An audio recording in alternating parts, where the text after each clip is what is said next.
నాణ్యత అంటే ఇప్పుడు మీరు అడిగిన ప్రశ్నకు చిక్కుముడి ఎక్కడ ఉందంటే ఇప్పుడు డిజిటల్ ఏజ్ వచ్చిన తర్వాత మనకోటి ఈ ప్లేజరిజం అనేటువంటిది ప్రపంచాన్ని బాగా శాసిస్తుంది మేడం.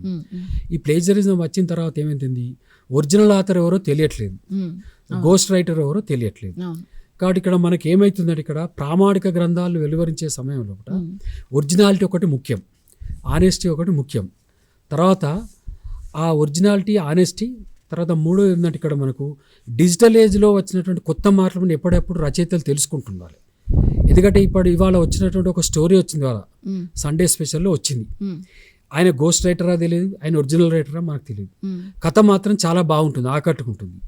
సరే ఎక్కడైనా కాపీ కొట్టి రాశాడో తెలియదు, ఎందుకంటే ఇదంతా ఇప్పుడు డిజిటలైజ్డ్ ఏజ్లో ఉన్నాం మనం. కాబట్టి డిజిటల్ ఏజ్ టెక్నాలజీ కూడా మనం నేర్చుకోవాల్సిన అవసరం ఉంది రైటర్స్. కాబట్టి మనము చూడడంలో తప్పు లేదు, కానీ ఒరిజినాలిటీని మాత్రం మెయింటైన్ చేయాలి.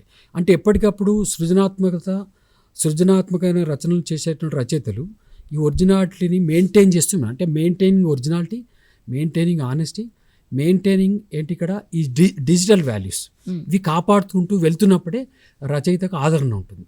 లేనట్టయితే ఇప్పుడు వచ్చినటువంటి వాళ్ళంటే ఆ గోస్ట్ రైటర్స్ ఎక్కువగా వచ్చి చెప్పింది. ఒక రచన వచ్చిందంటే దాని ప్రామాణిక గ్రంథం అని మీరు ఎలా చెప్తారని మీరు నన్నే అడగవచ్చు. అది ఇప్పుడు ఇబ్బందికరమైన పరిస్థితుల్లో మనం 21st సెంచరీ ఉంది. అంటే 21వ శతాబ్దంలో ఒక పెద్ద ఛాలెంజ్ అన్నట్టు ఆథర్స్. ఇది నేను ఒక విమర్శకుడు నేను గమనిస్తున్నాను, చాలా కష్టసాధ్యమైనటువంటి.